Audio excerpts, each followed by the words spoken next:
자, 이제 우리 하나님 앞에 신앙 고백과 함께 기도로 나아가겠습니다.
주소서. 주님을 찬양하오니 주님을 찬양하오니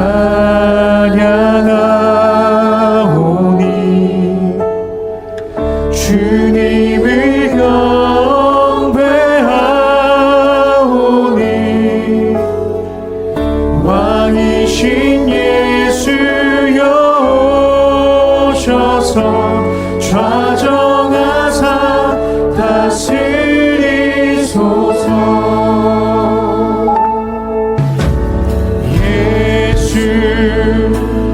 우리 왕이여 이곳에 오소서. 이곳에 오소서. 보좌로 주여 임하사 찬양을 받아 주소서. 주님을 찬양하오니 주님을 찬양하오니 주님을 경배하오니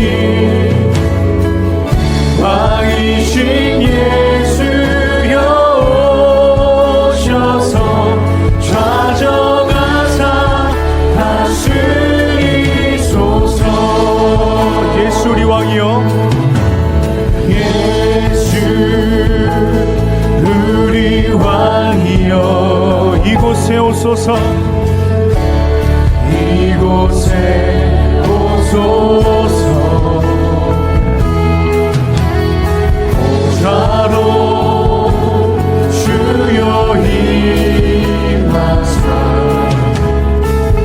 찬양을 받아 주소서. 주님을 찬양하오니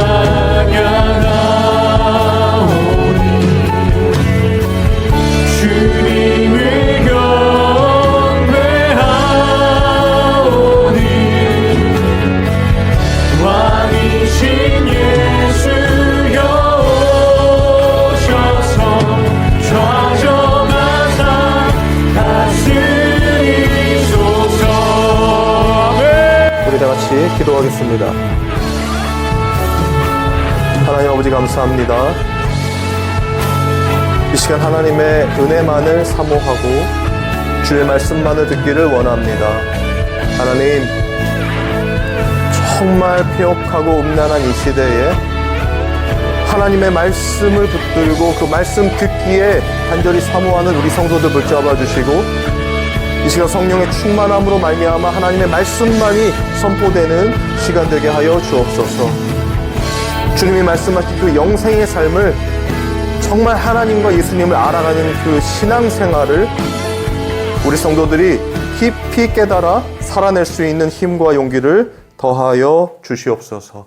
감사를 드리며 예수님의 이름으로 기도합니다. 아멘. 하나님의 말씀 보겠습니다. 하나님의 말씀은 창세기 22장 1절 그리고 3절과 4절입니다.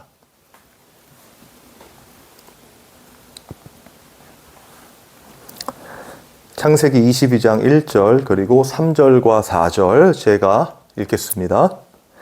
그 일 후에 하나님이 아브라함을 시험하시려고 그를 부르시되 아브라함아 하시니 그가 이르되 내가 여기 있나이다. 3절에서 4절입니다. 아브라함이 아침에 일찍이 일어나 나귀의 안장을 지우고 두 종과 그의 아들 이삭을 데리고 번제에 쓸 나무를 쪼개어 가지고 떠나 하나님이 자기에게 일러주신 곳으로 가더니 제3일에 아브라함이 눈을 들어 그곳을 멀리 바라본지라. 아멘. 기도하겠습니다. 하나님 감사합니다. 이 시간 하나님의 말씀을 전하고 듣기를 원합니다. 성령께서 충만히 임재하여 주셔서 온전히 하나님의 말씀만이 전해지게 하여 주시고 그 말씀이 우리를 사는 우리 성도들의 인생을 하나님의 거룩함으로 인도하는 그 놀라운 구원의 은혜가 깨달아지는 시간 되게 하여 주시옵소서. 감사를 드리며 예수님 이름으로 기도합니다. 아멘.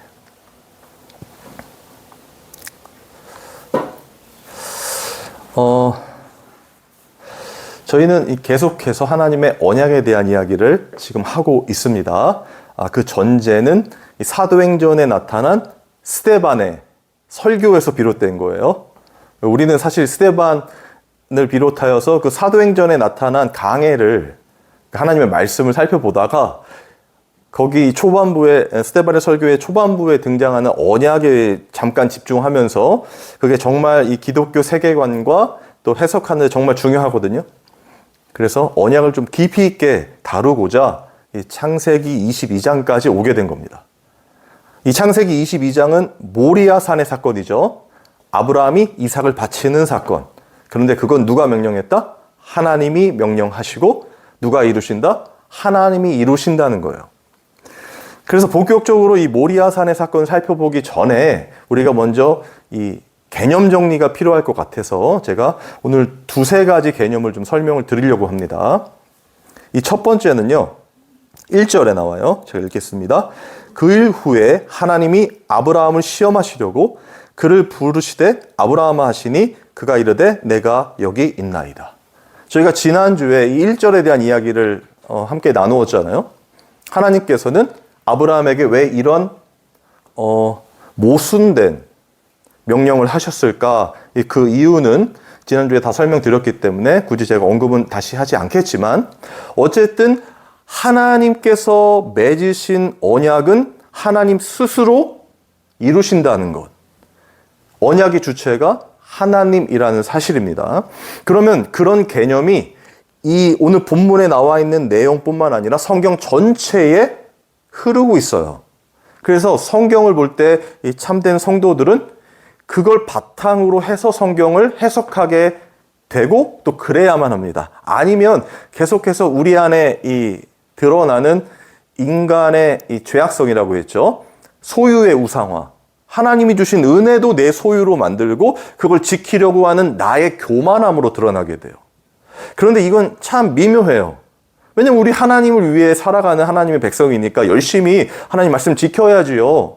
하나님의 뜻, 그건 하나님 나라의 확장이니까 전도도 열심히 해야지요. 성경도 읽고 그리고 교회에서 하는 모든 종교 활동도 열심히 참여해서 적극적이고 긍정적인 사고로 살아야지요. 로 이제 가게 된다는 거죠.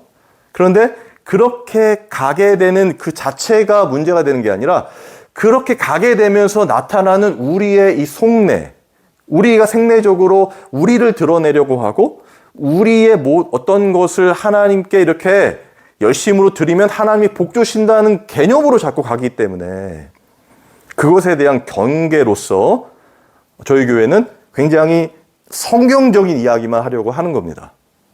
이해가 되시죠? 다 그게 잘못됐다 그런 얘기가 아닙니다. 절대. 그렇게 해야 되지만 전제돼야 될 게 있다는 거예요. 그게 바로 이 하나님의 언약에서도 드러난 하나님이 말씀하시는 모든 일하심이라는 겁니다. 1절에 보면은 하나님이 아브라함을 시험하시려고 이렇게 하셨어요. 그러면 여러분 시험이라고 했을 때 뭐 테스트도 될 수 있고 뭐 템테이션도 될 수 있고 유혹도 될 수 있고 막 그런 설교 많이 들어보셨을 겁니다. 그러니까 이건 테스트다, 유혹이 아니다, 이런 식으로 이렇게 1차원적인 해석을 들으셨을 텐데 사실 여기서의 시험은 그렇게 간단한 문제가 아니에요. 하나님이 시험하신다? 여러분 그 시험에서 통과할 사람 있습니까 없습니까?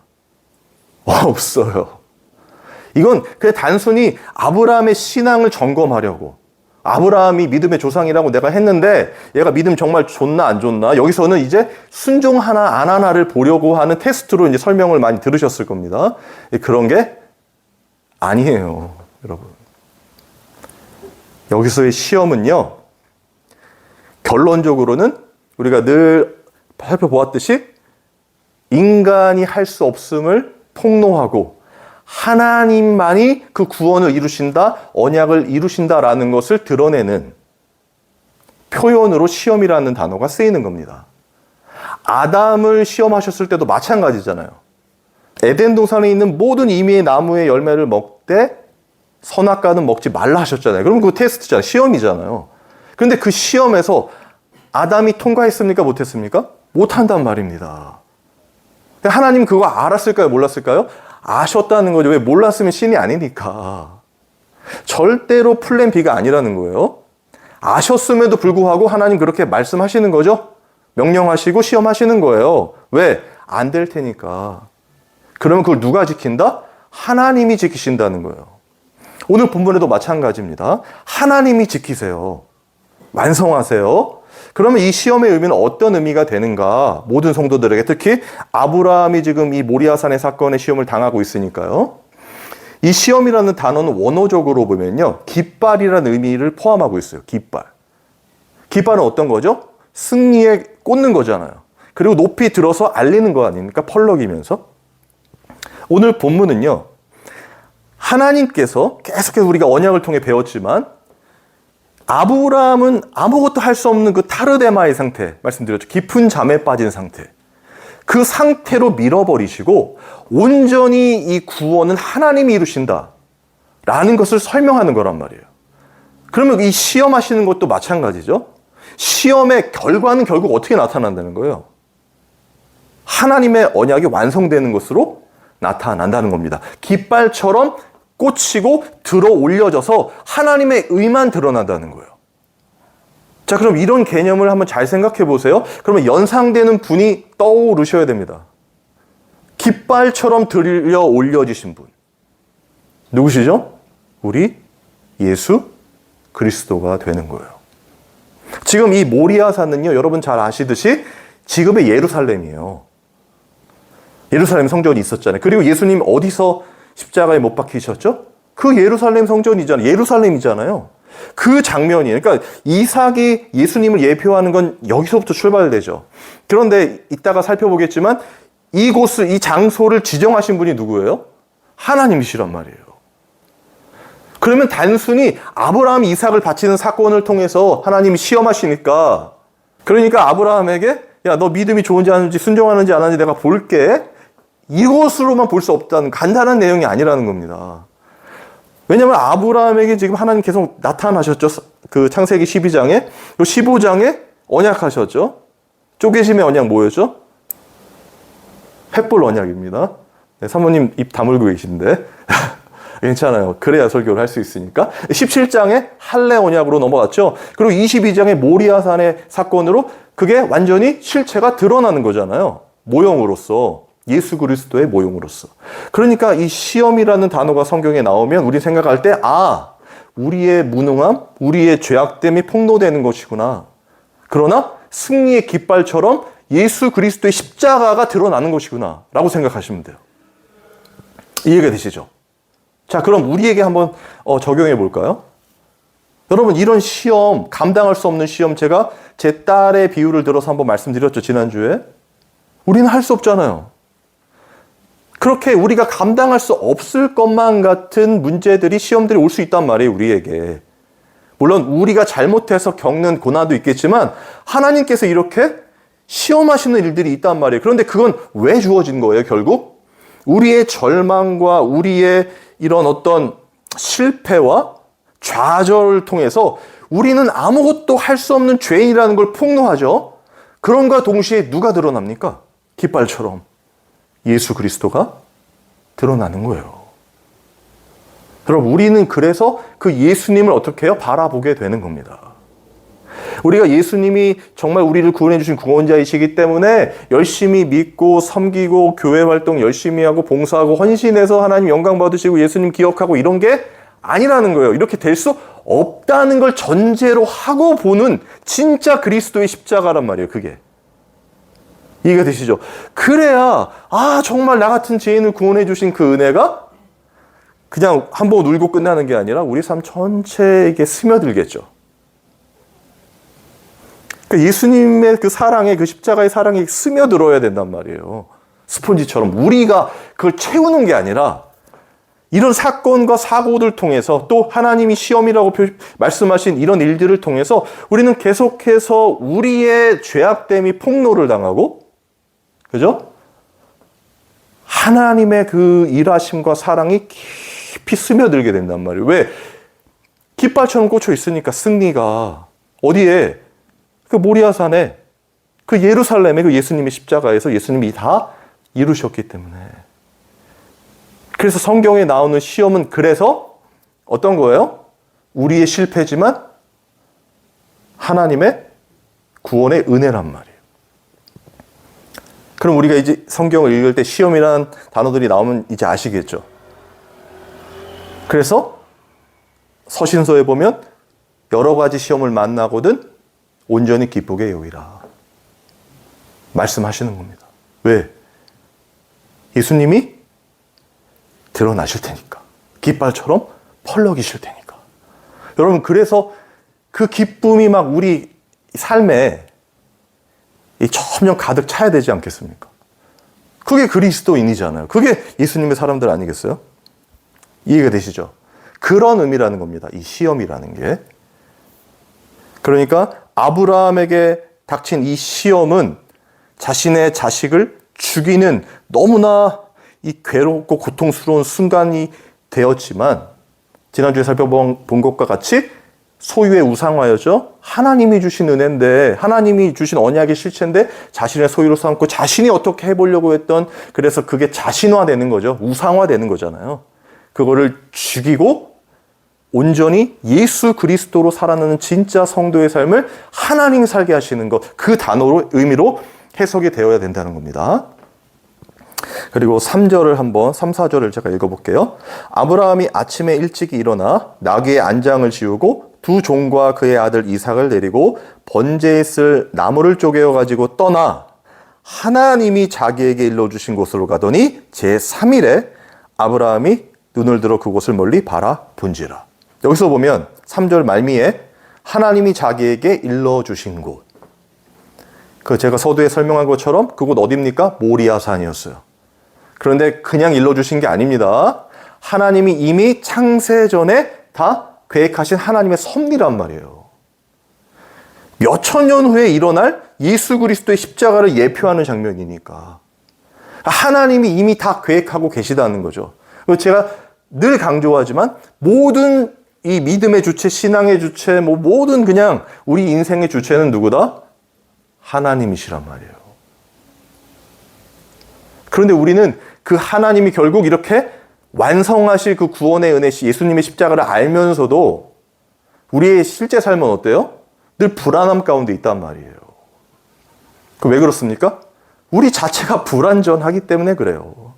우리는 절대 아무것도 할 수 없는 죄인이라는 그 인지 자체에서 출발해야 된다는 걸 보여주는 겁니다.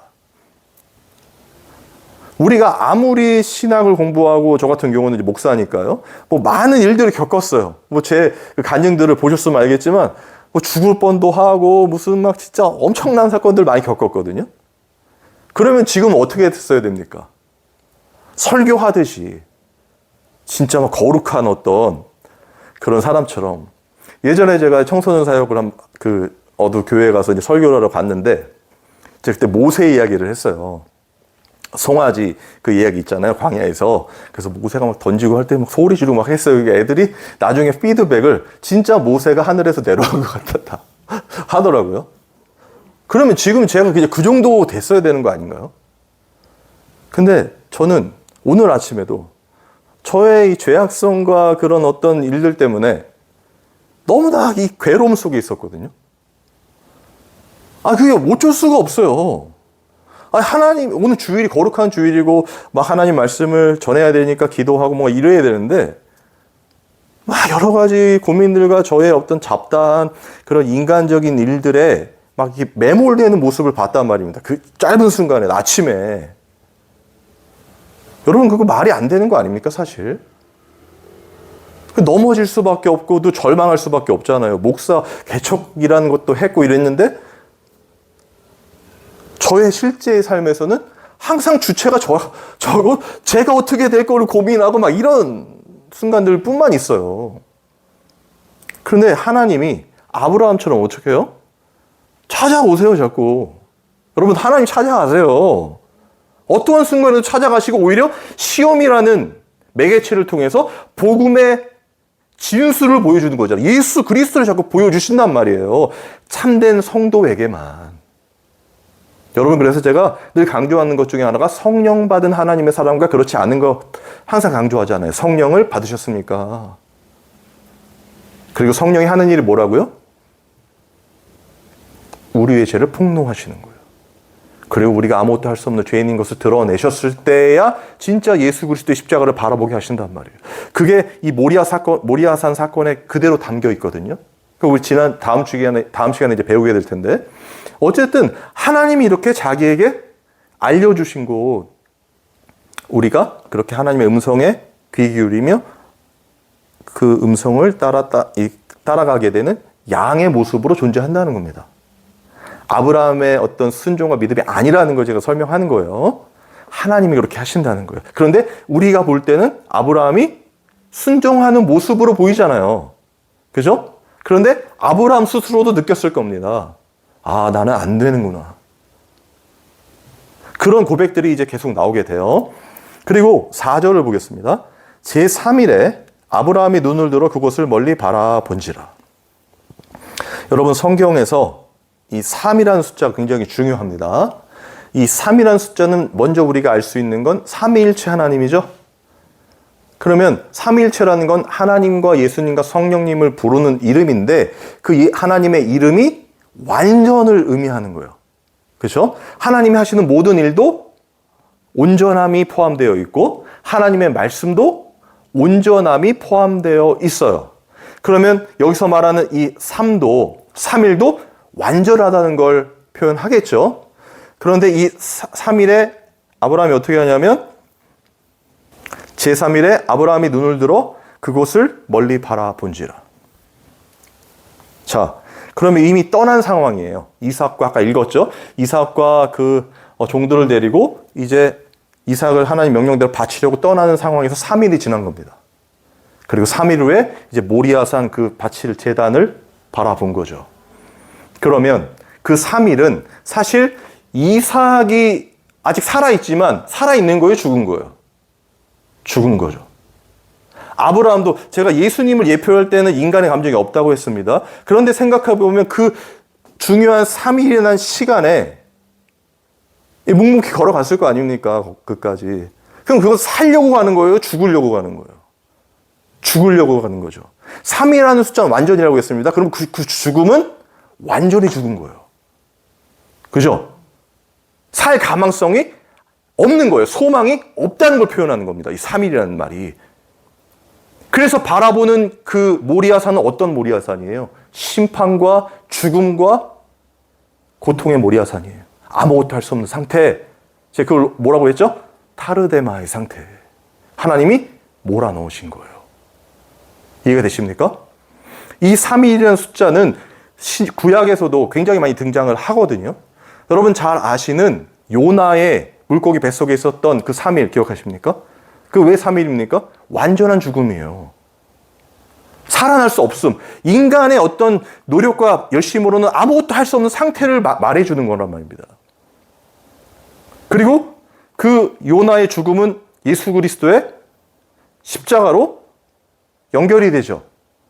예수님께서 죽은 지 며칠 만에? 사흘 만에. 3일이잖아요. 왜? 완전히 죽었다는 걸 표현하는 거예요. 어떤 가능성도, 인간의 가능성도 존재하지 않다는 걸. 완전한 죽음이죠. 그런데 그 3일 후에 어떻게 됩니까? 부활하시죠. 살아나시죠.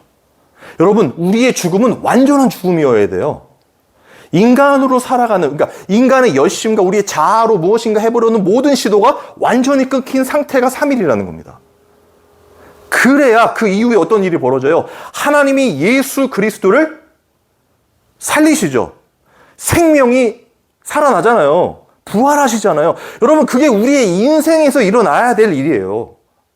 요나도 죽었다가 그 물고기 뱃속에 3일 동안 있었다는 건 완전한 죽음 아닙니까? 어떻게 살아요, 사실.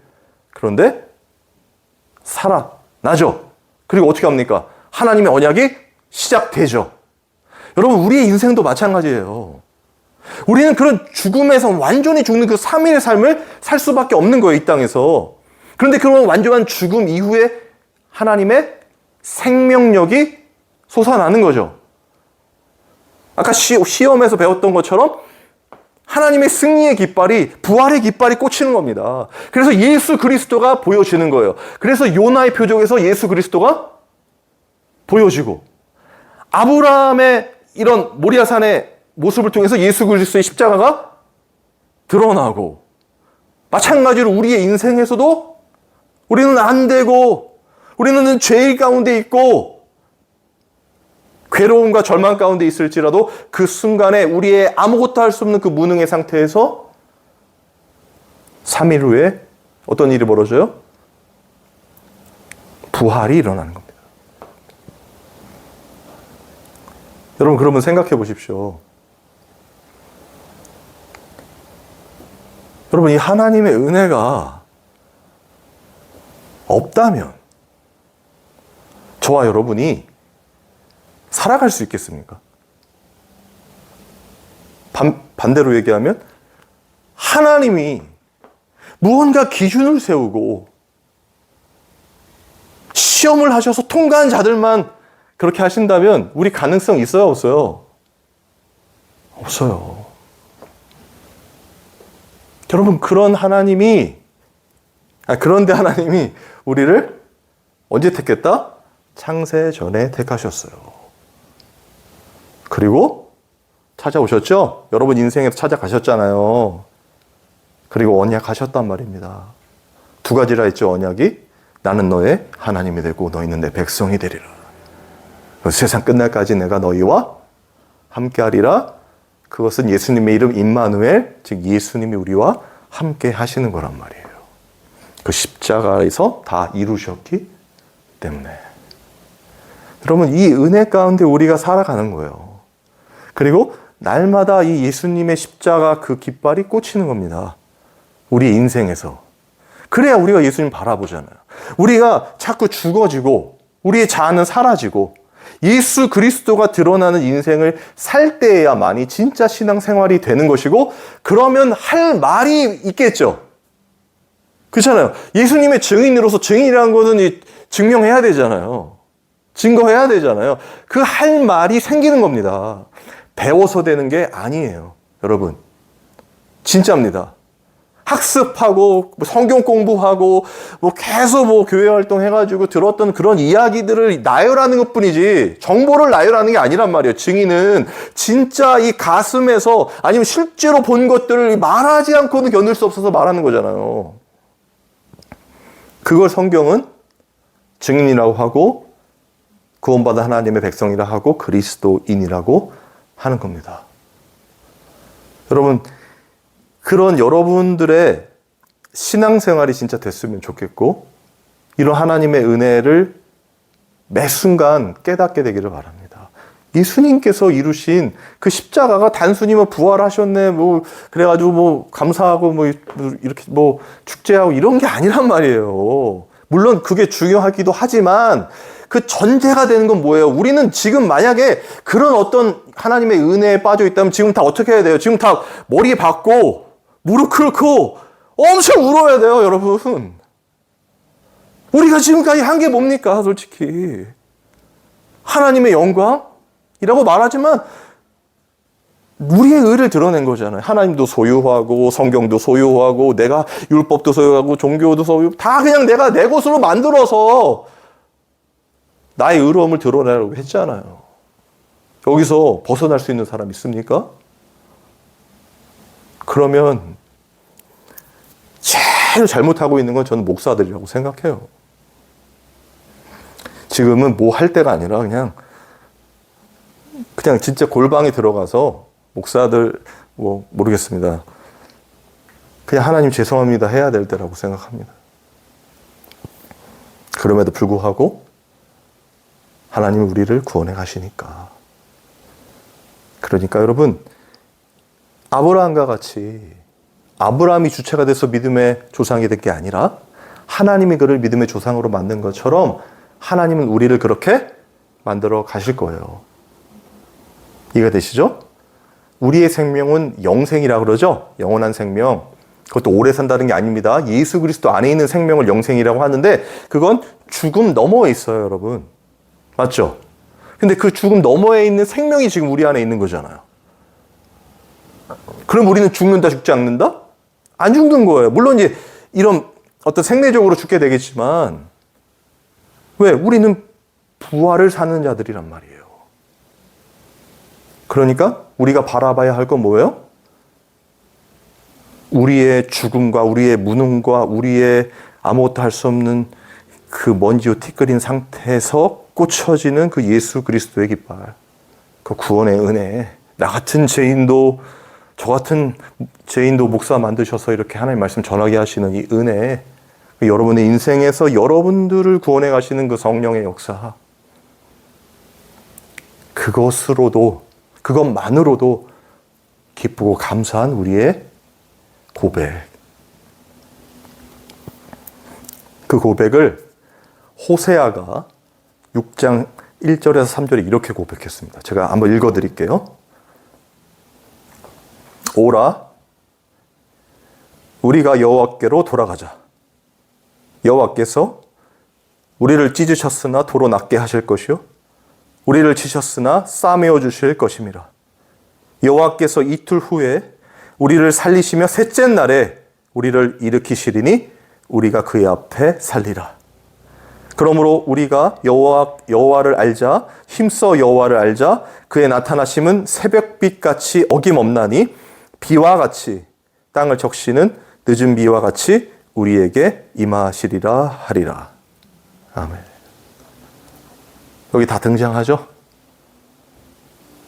이틀 후에 우리를 살리시며 셋째 날에 우리를 일으키시리니. 여러분, 이 말씀 꼭 붙들고 정말 여러분의 하루하루 그 매 순간순간이 하나님께로 돌아가는 그 예수의 십자가만을 바라보는 귀한 은혜 있기를 주님의 이름으로 소망합니다.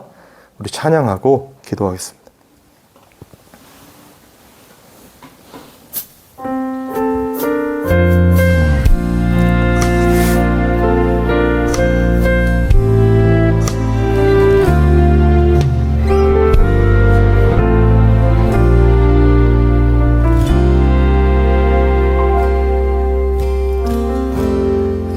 따스한 성령님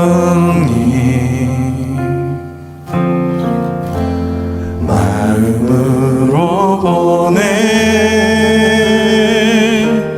내 몸을 감싸며 주어지는 평안함 만족함을 느끼네.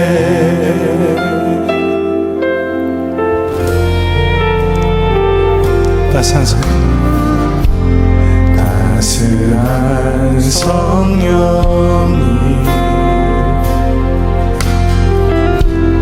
마음으로 보내 내 몸을 감싸며 주어지는 평안 만족함을 느끼네. 부르신 곳에서 나는 예배하네. 어떤 상황에도 나는 예배하네. 부르신 곳에서 나는 예배하네. 어떤 상황에도 나는 예배하네.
같이 기도하겠습니다. 아버지 하나님, 주님의 은혜를 사모합니다. 더욱 주님을 알기를 원합니다. 하나님을 힘써 알기를 원합니다. 성령께서 충만 임재하여 주시고 매 순간순간 우리를 보는 것이 아니라 깃발처럼 높이 들려 올리신 예수 그리스도의 십자가를 바라볼 수 있도록 인도하여 주시옵소서. 아버지 하나님, 꼭 하나님을 알기를 원하고 주님의 은혜만을 소망합니다. 그 구원의 은혜가 날마다 커지는 참된 신앙생활이 우리 모든 성도들의 신앙생활 되도록 주님 인도하여 주시옵소서. 아버지, 은혜를 베풀어 주시옵소서. 은혜를 내려주시옵소서. 아버지, 능히 이길 힘을 주시고 온전한 구원의 은혜를 누리며 살 수 있도록 주님 인도하여 주시기를 원합니다. 아버지 하나님, 기도하며 간구하는 우리의 기도를 들어주시고 또한 우리의 고백이 나의 원대로 마옵시고 아버지 뜻대로 하여 주시기를 바라는 참된 그 신앙생활, 신앙 고백이 될 수 있도록 성령께서 주장하여 주시옵소서. 아버지, 정말 하나님이 찾으시는 그 예배자가 되기를 원하고, 하나님 아버지 감사합니다. 주님의 은혜를 더욱 깊이 깨달을 수 있도록 저의 마음을 열어주시고 정말 하나님의 살아계심이 우리의 삶 가운데 드러나도록 더욱더 인도하여 주시옵소서.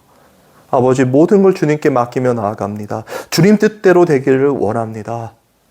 우리가 그렇게 하지 못한다 할지라도 성령께서 늘 저희를 인도해 주신 것처럼 강권적으로 역사해 주셔서 오직 세상의 소리가 아니라 주님의 음성을 듣고 주님을 사랑하며 나아가는 양들, 주님의 양들 될 수 있도록 인도하여 주옵소서.